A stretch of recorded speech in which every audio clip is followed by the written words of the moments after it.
लाख धन संपदा आपके पास है और कुछ अगर धर्म कामार्थ में आपने अगर धन को लगा लिया तो वह तो धन की भक्ति हो सकती है, लेकिन कोई ऐसा जो अकिंचन हो, संपूर्ण पदार्थों से जो रहित हो, ऐसा भी कोई परमात्मा का कोई भक्त है? शुकाचार्य जी के नेत्र सजल हो गए। अरे राजन, तुमने क्या प्रश्न कर दिया? संपूर्ण सुदामा चरित्र सुखदेव जी ने गा डाला, श्रवण करा डाला, एक बार भी सुदामा जी का नाम नहीं लिया।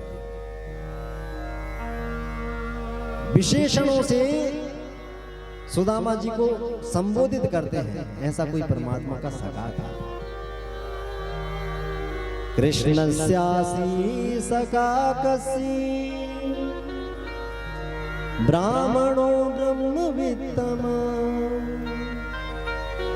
विरक्तेन्द्रियार्थेषु प्रशान्तात्मा जितेन्द्रिया। विरक्त इंद्रियार्थेषु प्रशान्तात्मा जितेन्द्रिया।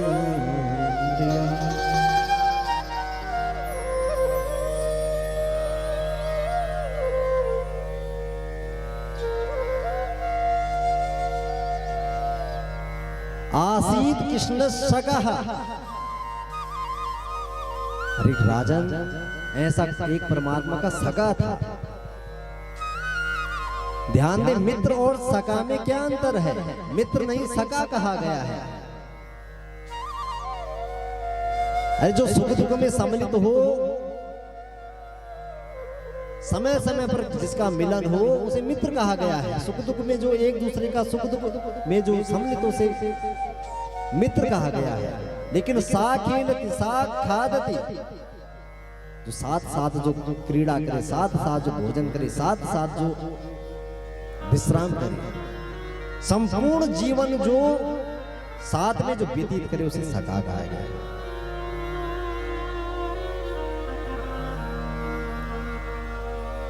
राजन, ऐसा एक परमात्मा का सखा था। सुदामा नहीं कहा, सखा कहा गया है। सुदामा नाम तक नहीं लिया। वह सखा कैसा था? बोले विप्र था, ब्राह्मण था। ब्राह्मणो ब्रह्मवित्तमः। ऐसा एक परमात्मा का सखा जो वर्ण से ब्राह्मण था, लेकिन ब्राह्मण के साथ साथ उस ब्रह्म परमात्मा को, उस ब्रह्म को जानने वाला था, उस ब्रह्म में अपनी भक्ति रखने वाला था, विश्वास रखने वाला था। विरक्त इंद्रियार्थेषु, और संपूर्ण इंद्रियों से विरक्त था। विरक्त का अर्थ केवल घर का त्याग करना विरक्त नहीं है। संतों का भगवा वेश का धारण करना कोई विरक्त नहीं है। अपने इंद्रियों से संपूर्ण संसार के पदार्थों का त्याग करना विरक्त कहलाया जाता है। विरक्त इंद्रियार्थेषु प्रशान्तात्मा जितेन्द्रिया। संपूर्ण इंद्रियों को जीतने वाला था और उसके पास संपूर्ण रूप से, परिपूर्ण रूप से भौतिक पदार्थ नहीं थे, लेकिन फिर भी उसकी आत्मा सदैव संतुष्ट रहती थी, सदैव प्रसन्न रहती थी। ऐसा परमात्मा का सखा था। आसीत कश्चित सखा। राजन, ऐसे परमात्मा का एक सखा था और उनकी पत्नी का नाम था सुशीला। सदैव प्रसन्न मुद्रा में सुदामा रहा करते थे। आत्मा उनकी सदैव संतुष्ट थी। लेकिन ध्यान दे, लोग सुदामा जी को दरिद्र कहते हैं, लेकिन सुदामा जी दरिद्र नहीं, अपितु उस ब्रह्म परमात्मा की अनन्य भक्त है। प्रश्नोत्तरी में कहा गया, कोवा दरिद्रो नहीं विशाल कृष्ण। दरिद्र कौन है? अरे लाख धन संपदा आपके जीवन में है, संपूर्ण भौतिक पदार्थ आपके जीवन में उपस्थित हैं, और उसके बाद भी कुछ कामना का बीज अगर आपके जीवन में अंकुरित हो, उससे बड़ा दरिद्र कौन है। अनेक तृष्णाओं की अपेक्षा आपके जीवन में हो, शास्त्रकार कहते हैं उससे बड़ा दरिद्र कौन है।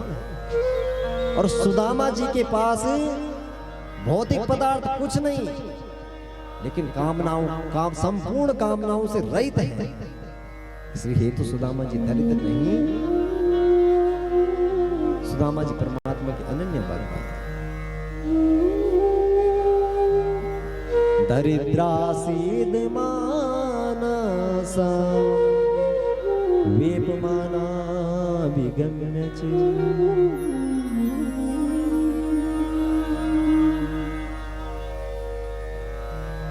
घर में खाने के लिए कोई पदार्थ नहीं, लेकिन सदैव सुदामा जी प्रसन्न रहते हैं। शास्त्रकारों ने वृद्धावस्था को कष्ट माना है कि वृद्धावस्था में कुछ इंद्रियां हमारे काम नहीं करते, और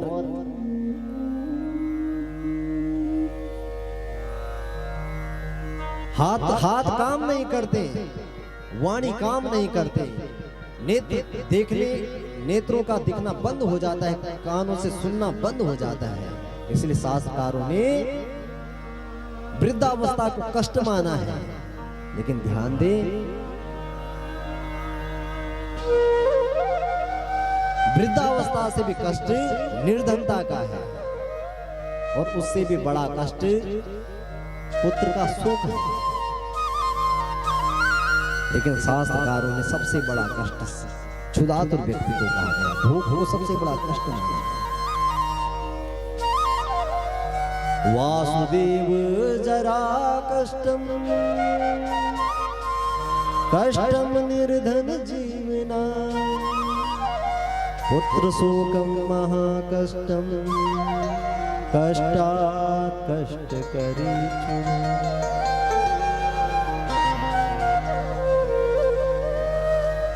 सबसे बड़ा अगर जीवन में कष्ट है तो वह है क्षुधातुर अर्थात भूख।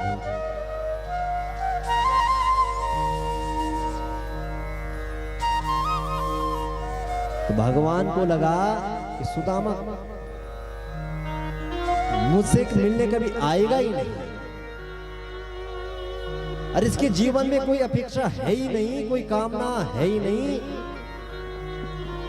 लाख प्रयास करें ये मुझसे मिलने नहीं आएगा।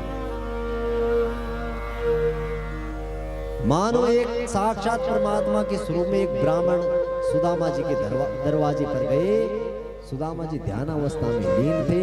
जैसे दरवाजा खटखटाया और सुशीला जैसे दरवाजे पर गई, कहा कि देवी मुझे भिक्षा दीजिए। सुशीला कहती है, हे विप्रदेव मैं आपकी सेवा नहीं कर सकती। क्यों? बोले हमारे घर में सूतक लगा है। सूतक काय का सूतक? तुम्हारे घर में किसका जन्म हुआ है? बोली मेरे घर में एक पुत्री का जन्म हुआ है। कौन सी पुत्री? दरिद्रासीद मानसा वेपमाना विगम्य च। हे विप्रदेवता मेरे घर में दरिद्रता रूपी पुत्री ने जन्म लिया है, निरंतर इसलिए मेरे घर में सूतक बना पड़ा रहता है। मैं आपकी सेवा क्या करूं? ब्राह्मण ने कहा, देवी ये तो मुझे लगता है सुदामा जी के घर है, सुदामा जी की कुटिया है। अरे तुम्हें पता है कि सुदामा जी कौन है? अरे साक्षात जो त्रिभुवन पति हैं, लक्ष्मी के जो पति नारायण हैं, भगवान कृष्ण हैं, और इस समय जो द्वारिका के अधिपति हैं, ऐसे भगवान कृष्ण तुम्हारे पति सुदामा जी के कभी सका रहे हैं। अरे एक बार उनसे मिलने के लिए, उनका दर्शन करने के लिए भेजो, हो न हो तुम्हारी इस कष्ट का समाधान। पूजा पाठ से जब सुदामा जी निवृत्त हुए तो आज सुशीला ने सुदामा जी से कहा, स्वामी क्या आपके कोई सखा कृष्ण रहे हैं? सुदामा जी कहते देवी, अरे जिस ब्रह्म परमात्मा का मैं जब जाप करता हूँ, नाम करता हूँ, नाम लेता हूँ, साधना करता हूँ, वह मेरा कन्हैया ही तो है। ननु ब्रह्मन् भगवता सका साक्षात् श्रियापति ब्रह्मण्यस्य शरण्यस्य भगवान सात्वतर सभा।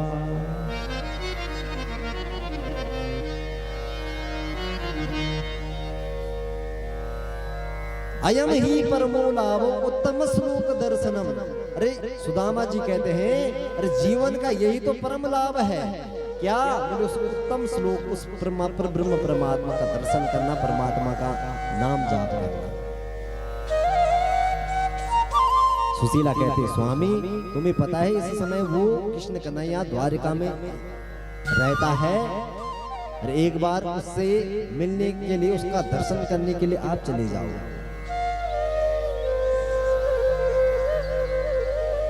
सुदामा जी कहते, देवी आपने खूब याद दिलाया, लेकिन ध्यान दे, इतने वर्षों के पश्चात मैं अपने मित्र से, अपने सखा से मिलूंगा, तो वहां कुछ ले जाना भी पड़ेगा। और घर में अगर दृष्टिपात करता हूं तो अन्न का एक दाना तक नहीं। मैं जाऊं तो किस मुंह लेकर के, मैं क्या लेकर के मैं वहां पर जाऊंगा। तो 4 घरों से आज सुशीला 4 मुट्ठी चावल लेकर के आती है, और एक जीर्ण शीर्ण वस्त्र को जब देखते हैं जिस पर असंख्य छिद्र पड़े हुए हैं, अपने मतानुसार उस वस्त्र को व्यवस्थित किया, और 4 घरों से आज ऐसे सुशीला ने 4 मुट्ठी चावल मांगे। याचित्वा चतुरो मुष्टि विप्रान् पृथुक तंडुला चैलखंडेन तान् बद्ध्वा व्रते प्रादादुपाय। 4 घरों से मानो मांगे अलग ही दिख जाते हैं 4 घरों के चावल। तो एक जीर्ण शीर्ण वस्त्र पर आज सुशीला ने उन तंडुल, उन चावलों की पोटली बांधी और भगवान सुदामा जी को समर्पित की। और जाते जाते सुदामा जी से सुशीला कहती, प्रभु अगर उस परमात्मा के पास अगर आपको समय लगे, मेरा एक प्रश्न कर देना, एक निवेदन कर देना। 1 मास द्वयपाख में 2 एकादशी हो, मेरे घर गोपाल जी नित्य एकादशी। 1 मास अर्थात 1 महीने में 2 पक्ष आते हैं, कृष्ण पक्ष और शुक्ल पक्ष। अर्थात 1 महीने में 2 एकादशी आती है, और वैष्णव लोग 1 महीने में 2 दिन भूखे रहते हैं। लेकिन उस कन्हैया से मेरा प्रश्न कर देना कि हमने ऐसे कौन से पाप किए जिसके कारण सदैव हमारे जीवन में एकादशी अर्थात हमें भूखा ही रहना पड़ता है। अरे मेरे घर परिवार वालों ने ऐसा क्या निंदनीय कर्म किया, ऐसा कौन सा हमसे अपराध हुआ जिसके कारण सदैव हमें एकादशी सदैव जीवन में आती रहती है, निरंतर भूखा रहता है। मेरे घर गोपाल जो नित्य एकादशी है। सुदामा जी कहते हैं, देवी समय मिला तो मैं तुम्हारा इस प्रश्न को भी उस कन्हैया से बता दूंगा। और आज सुदामा जी चल पड़ी द्वारिका की। बीच मार्ग में जब परिश्रम से थक चुके थे, अर्ध मार्ग में सुदामा जी एक वृक्ष के नीचे विश्राम किए। तो परमात्मा की ये प्रतिज्ञा है, जो तू आवे एक पग मैं आऊं पग 60। जीवात्मा जब परमात्मा की ओर जब एक पग बढ़ाता है, एक चरण बढ़ाता है, उसे फिर जाने की जरूरत नहीं। साक्षात 60 कदम दौड़ करके परमात्मा उसे स्वयं गले लगा देता है।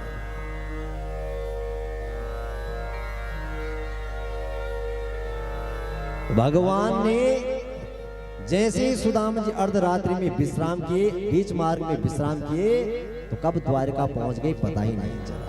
नेत्र खुली तो विशाल अट्टारियों को जगमगाते जब देखा, एक राहगीर से पूछा, रही कौन सी जगह है, मुझे द्वारका जाना है। उन्होंने कहा ये द्वारका ही तो है। बोले यहाँ कन्हैया मेरा कृष्ण कहाँ मिलेगा। बोले संपूर्ण जो ये चराचर है, संपूर्ण जो ये द्वारका है, उन्हीं कृष्ण की है। तो आज सुदामा जी जब प्रथम द्वार पर गए, तो द्वारपालों ने आज सुदामा जी को अंदर जाने से मना कर दिया। लेकिन बार बार जब सुदामा जी ने जब उन द्वारपालों से निवेदन किया कि वो कन्हैया मेरा सखा है, मेरा मित्र है, तो आज द्वारपाल उनका प्रश्न आज बीच सभा में परमात्मा से रखता है।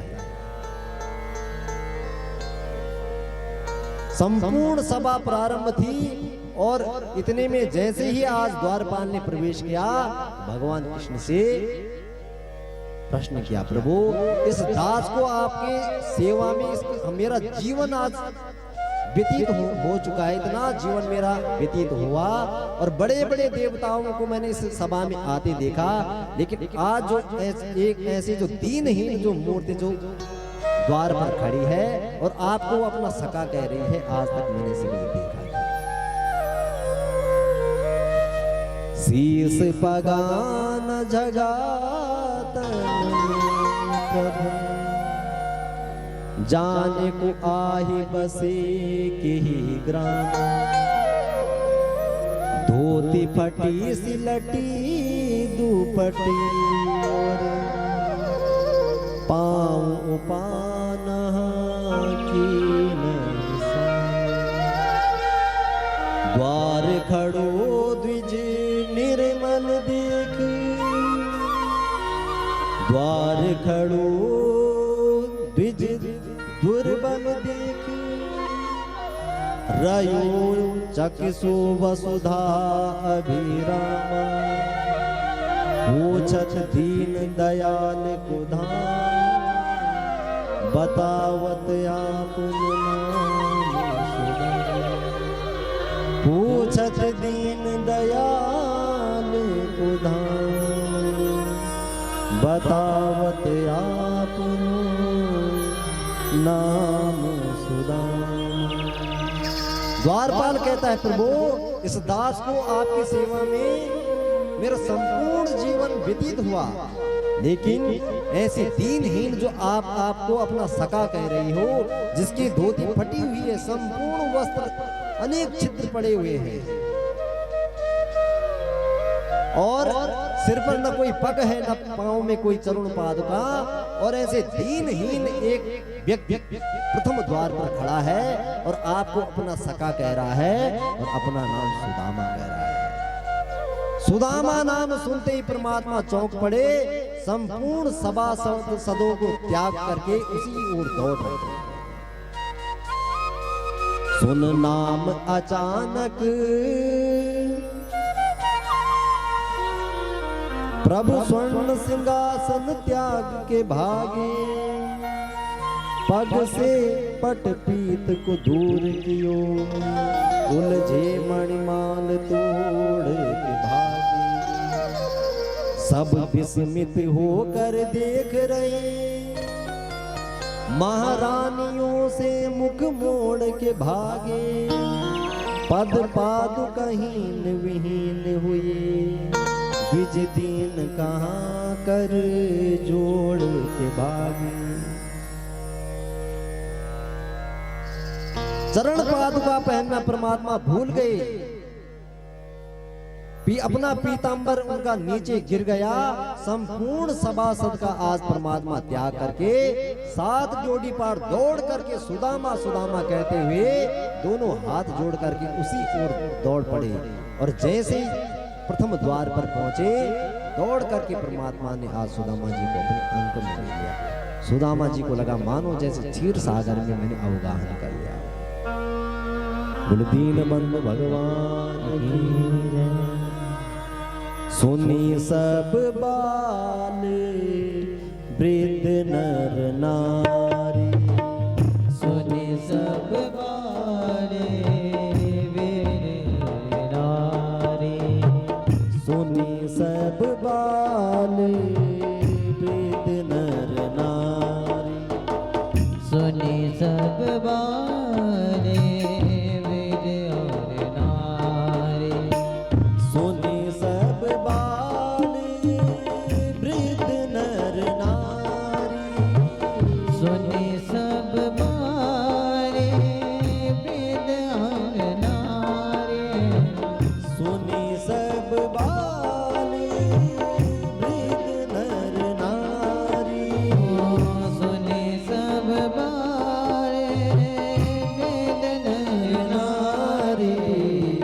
चलहि तुरत गृह काज विसारी, चलहि तुरत गृह काज विसारी, चलत तुरत गृह काज विसारी। संपूर्ण आज द्वारका के नर नारी उसी ओर दौड़ रहे हैं। अरे बड़े धनवानों के धनवान मित्र तो हमने देखे हैं, लेकिन जो साक्षात त्रिलोकी का नाथ है, लक्ष्मी का जो पति है, ऐसे भगवान कृष्ण का और ऐसा कोई दीनहीन व्यक्ति कोई मित्र हो सकता है, सखा हो सकता है। संपूर्ण आज इस दिव्य दर्शन को देख करके संपूर्ण नर नारी आश्चर्य चले। अरे धन्य है कृष्ण और सुदामा, जो कन्हैया संपूर्ण दीनहीनता को, संपूर्ण दैन्यता का त्याग करके उस सुदामा में अपना मित्र, अपना सखा ढूंढता है। और धन्य है सुदामा जो संपूर्ण पदार्थों का त्याग करते हुए भी उस ब्रह्म परमात्मा का चिंतन करता रहता है। भगवान कृष्ण सुदामा जी को अपने दिव्य महल में ले गए और अपने पीतांबर से सुदामा जी के चरणों के असंख्य जो धूल लगा है, उस धूल मिट्टी को अपने पीतांबर से साफ करने लगे और अपनी पट्टमई से जो रुक्मणी है, रुक्मणी को आदेश दिया, रुक्मणी तुम तुरंत जाओ और शीघ्र ही जल लेकर के आओ, मुझे इस महात्मा के चरण प्रक्षालन करने।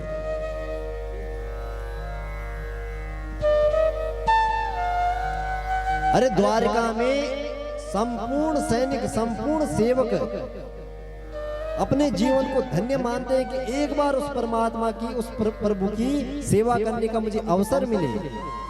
लेकिन संपूर्ण सेवकों का त्याग करके आज परमात्मा द्वारका की जो पट्टमई सी है, रुक्मणी को आदेश देते हैं, रुक्मणी तुम शीघ्र चल लाओ, मुझे इस महात्मा की चरण प्रक्षालन। और जब तक रुक्मणी जल लेकर के आती, मानो परमात्मा के नेत्र ही गंगा और यमुना बन करके प्रवाहित होने लगे और अपने दिव्य अस्त्रों से परमात्मा ने आज सुदामा जी की प्रक्षालन किया। मानो परमात्मा कहना चाहते हैं कि जल कहां से? जल परमात्मा के चरणों से निकला है, गंगा का उद्गम परमात्मा के चरणों से हुआ। लेकिन सुदामा ऐसा परम तत्व है, उसके लिए मेरे चरणों का जल नहीं, अभी तो मेरे नेत्रों का जल निकलना चाहिए। ऐसे बिहाल विहावन से भई, कंटक जाल गड़े पग जोती, आय महादुख पायो सका तुम, आये कितै ना कितै दिन को, देख सुदाम की दीन दशा, करुणा करके करुणा निगिरो, पानी परात को हाथ छुयो नहीं, नैनन के जल सो पग धो, पानी परात को हाथ छुयो नहीं, नैनन के जल सो पग धो। जब तक रुक्मणी जल लेकर के आती, मानो परमात्मा के दोनों नेत्र ही गंगा और यमुना बन के प्रवाहित हुई और परमात्मा के चरण प्रक्षालन परमात्मा ने अपने अस्त्रों से किया। रुक्मणी ने जब ये दृश्य देखा तो चौंक पड़ी, सोचने लग गई, अरे इस अकिंचन ने कौन सा ऐसा कर्म किया, कौन सा ऐसा तप किया, कौन सा ऐसा पुरुषार्थ किया जो साक्षात नारायण आज इसकी सेवा कर। तुरंत रुक्मणी ने भी पंखा पकड़ा और पंखा झलने लग गई। अरे संपूर्ण प्राणी लक्ष्मी और नारायण के लिए व्याकुल रहते हैं। कोई कहता है मुझे लक्ष्मी मिले या नारायण, लेकिन धन्य है ये सुदामा, इस अकिंचन ने ऐसे कौन से कर्म किए जो लक्ष्मी और नारायण दोनों आज इसके चरणों की सेवा कर रहे हैं। किमन्नेन कृतं पुण्यम् अवधूतेन भिक्षुणा श्रियाहीनेन लोकेऽस्मिन् गर्हितेन दमेन च। अरे इस अदम ने, इस अवधूत ने ऐसे कौन से पुण्य किए तो साक्षात लक्ष्मी नारायण आज इसके चरणों में बैठे। सुदामा जी के चरण प्रक्षालन करके आज परमात्मा कहते हैं कि मैं आज पवित्र हो गया। अरे जड़ चेतन कोई संपूर्ण परमात्मा के नाम से पवित्र होते हैं। स्नान इत्यादि कितना भी कर लो, लेकिन उस पुंडरीकाक्ष का नाम से ही पंडित लोग जीवात्मा को शुद्ध करते हैं। अपवित्र पवित्रो वा सर्वावस्थाम गतोपि वा यास्मृत पुंडरीकाक्षम स बाह्य आभ्यंतरः शुचि। बाह्य से और आभ्यंतर से जीवात्मा शुद्ध होता है कब? जब उस पुंडरीकाक्ष का नाम लेता है। और वही पुंडरीकाक्ष भगवान आज कहता है कि मैं आज सुदामा जी के चरण प्रक्षालन करके अपने को पवित्र मानता हूं।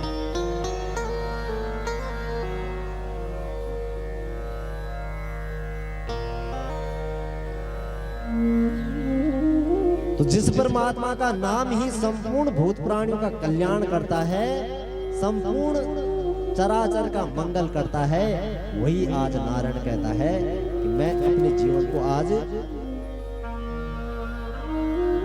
मंगलमय की अनुभूति आज अपने जीवन में कर रहा हूं।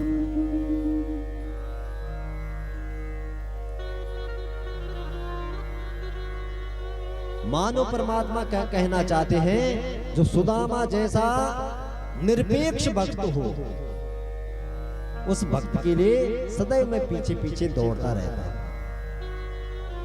निरपेक्षम मुनिम शांतम निर्वैरम समदर्शनम अनुव्रजाम्यहं नित्यम पूये त्यंग्रेणुभिः।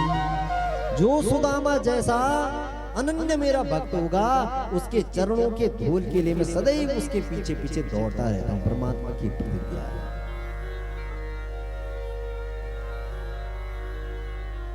तो भगवान को लगा सुदामा जी कुछ कहीं ये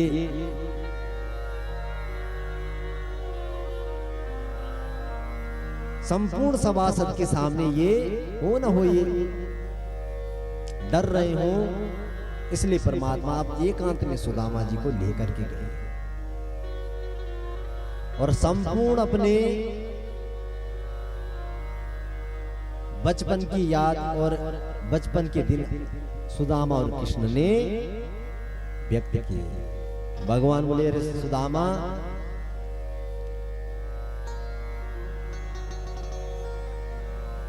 तुम ये बताओ कि तुमने विवाह किया या नहीं। तो भगवान ने जब ये प्रश्न किया कि सुदामा तुमने विवाह किया या नहीं, तो सुदामा जी कुछ भय सुदामा जी का दूर हुआ और मुख पर कुछ प्रसन्नता आ गई। अरे कन्हैया, मैंने विवाह कर लिया और कालांतर तुम्हारी भाभी का नाम है सुशीला, जैसा नाम वैसा गुण। और अगर मैं आज तुम्हारा दर्शन कर रहा हूं, अगर तुमसे अगर मैं मिल रहा हूं, तो ये केवल और केवल सुदामा, ये केवल और केवल सुशीला का ही प्रताप है। उसी की ही प्रेरणा से मैं आज द्वारका तक पहुंचा।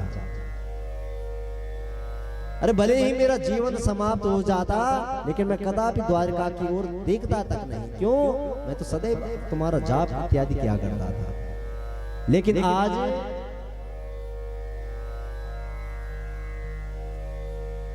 सुदामा जी कहते हैं कि सुशीला की प्रेरणा से मैं आज द्वारका में पहुंचा।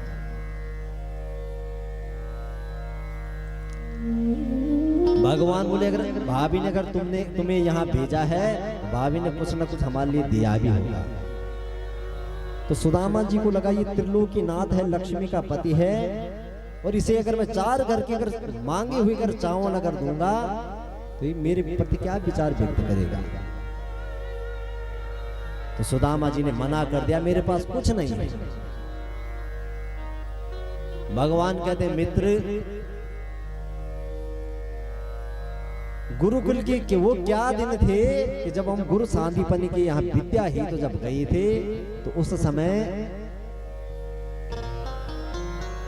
जब गुरुजी ने हमें समिधा बीनने के लिए, लकड़ी लेने के लिए जब जंगल में भेजा था, तो मूसलाधार बारिश उमड़ घुमड़ करके जब चारों ओर से आ गई, हम मार्ग का पता न कर पाए कि मार्ग कौन सा है।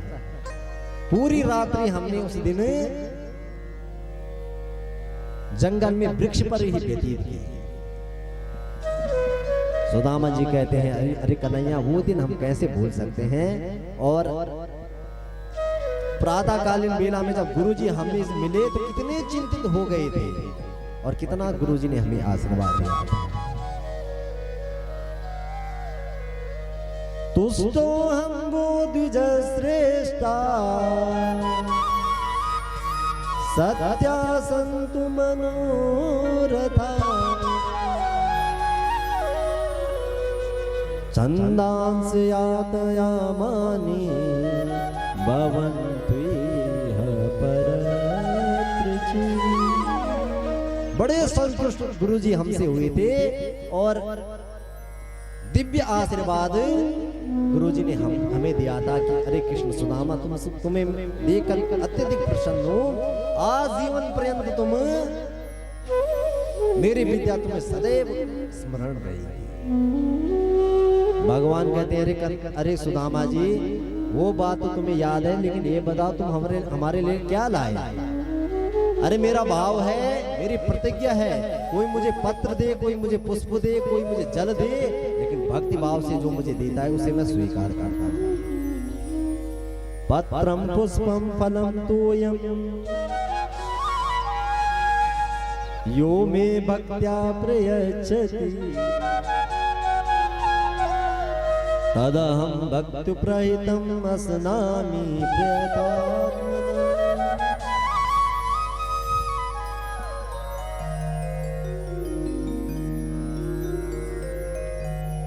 भगवान कहते हैं जो भक्ति भाव से मुझे जो भी पदार्थ अर्पण करता है उसे मैं स्वीकार करता हूं, लेकिन भाव अनन्य होना चाहिए। तो भगवान को लगा ये कभी ये जो इसके अंदर इसके पास जो पदार्थ है, जो चावल है, कभी मुझे देगा नहीं। तो भगवान ने कहा रे सुदामा, मैं जब से देख रहा हूं कि तुमने अपने हाथ को दबा रखे हो। सुदामा कहते थे कन्हैया, आते आते हाथ में दर्द हो गया, इसलिए हाथ मैंने दबा रखा है। तो भगवान बोले तब से मैं आपके चरणों को दबाए बैठा हूं और आपके हाथ में कष्ट है ये मुझे पता ही नहीं। तो भगवान ने एक हाथ आगे बढ़ाया और स्वयं जहार के मिदम प्रति पृथु तंडुलान, उस तंडुल उस चावलों के पोटली को लेकर के परमात्मा ने बाहर निकाली और एक मुट्ठी चावल परमात्मा ने ग्रहण की, मानो एक लोक का अधिपत्य सुदामा जी को बना दिया। भागवत में एक मुट्ठी परमात्मा ने ग्रहण की, पुराण अंतर्गत जैसे ही परमात्मा ने द्वितीय मुट्ठी ग्रहण चावलों की, दो लोक का स्वामी सुदामा जी को बनाया। और जैसे ही तीसरी मुट्ठी चावल खाने वाले थे तो इतने में रुक्मणी ने रोका और मन ही मन कहा इशारों में कि प्रभु स्वयं संपूर्ण लोक का दान करने से क्या स्वयं सुदामा बनना चाहते हो, अथवा प्रभु ये एक महात्मा का प्रसाद स्वयं ग्रहण नहीं करते, संपूर्ण प्रजा में इसको बांटना चाहिए, वितरण करना चाहिए, अथवा प्रभु ये कच्चे चावल है कहीं से स्वास्थ्य आपका अस्वस्थ ना हो जाए, इस हेतु भी रुक्मणी ने भगवान संपूर्ण प्रजा में उस प्रसाद को वितरण किया। और सुदामा जी कहते हैं कन्हैया, हमने तो सब कुछ बता दिया, लेकिन ये बता तुमने ब्याह किया या नहीं। तो भगवान बोले सुदामा जी, अब मैं कहाँ तक वर्णन करूं कि मैंने कितने विवाह किए, एक एक करके सबको अपना आशीर्वाद दे दिया। 100-200 पत्नियों को जब आशीर्वाद दिया तो सुदामा जी थक गए, रे कन्हैया तूने कितने विवाह किए। भगवान बोले प्रिय सुदामा, मेरे विवाह हैं 16,108। सुनते ही चकित हो गई सुदामा, अरे कन्हैया तेरी बाल्यावस्था से नटखट अनोखी लीलाएं हैं, तेरी लीला तू ही जान, लेकिन इतनों को आशीर्वाद देते देते तो मैं ही समाप्त हो जाऊंगा। अरे मेरा हाथ दर्द हो चुका है, ये संपूर्ण पत्नियों का स्वामी है तू, और इनके संपूर्ण पत्नियों के अधिपति होने के कारण तू मेरा चरण स्पर्श कर, और संपूर्ण पत्नियों के आशीर्वाद में तुम्हें ही प्रदान करता हूं। दिव्य आशीर्वाद सुदामा जी ने दिया, और भगवान बोले, रे सुदामा, जिन भाभी ने इतना सुंदर प्रसाद मुझे भेजा है, क्या उन भाभी ने मेरे लिए कुछ कहा नहीं? अरे कन्हैया, ये बात तुमने खूब याद दिलाई। अरे उस सुशीला ने तुम्हें एक प्रश्न निवेदन किया, एक मास द्वय पाख में 2 एकादशी होई, मेरे घर गोपाल जो नित्य एकादशी होई। कि सदैव मेरे घर में जीवन पर्यंत एकादशी का व्रत मनाया जाता है, हम लोग भूखे रहते हैं। हमने ऐसे कौन से कर्म किए, कौन से पाप किए हैं? भगवान ने अपने नेत्र बंद किए, और मानो आज मन ही मन आज सुशीला का प्रति उत्तर परमात्मा ने दे दिया। ओ नीति सो है गई, अब ना ऐसी हो, भाभी तेरे भवन में नित्य द्वादशी हो। अरे जो होना था सो हो गया, लेकिन मैं आज त्रिलोकीनाथ लक्ष्मीपति ये तुम्हें आश्वस्त करता हूँ, आज से ठीक संपूर्ण सुख सुविधाएं, संपूर्ण पदार्थ आपके जीवन में बने रहे।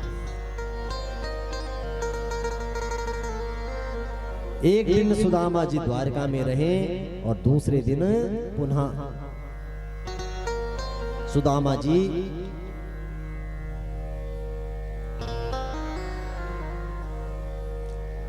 द्वारका से अपने नगर की ओर आ पड़े।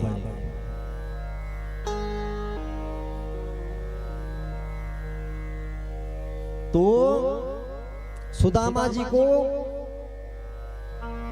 दीदी देखा नहीं,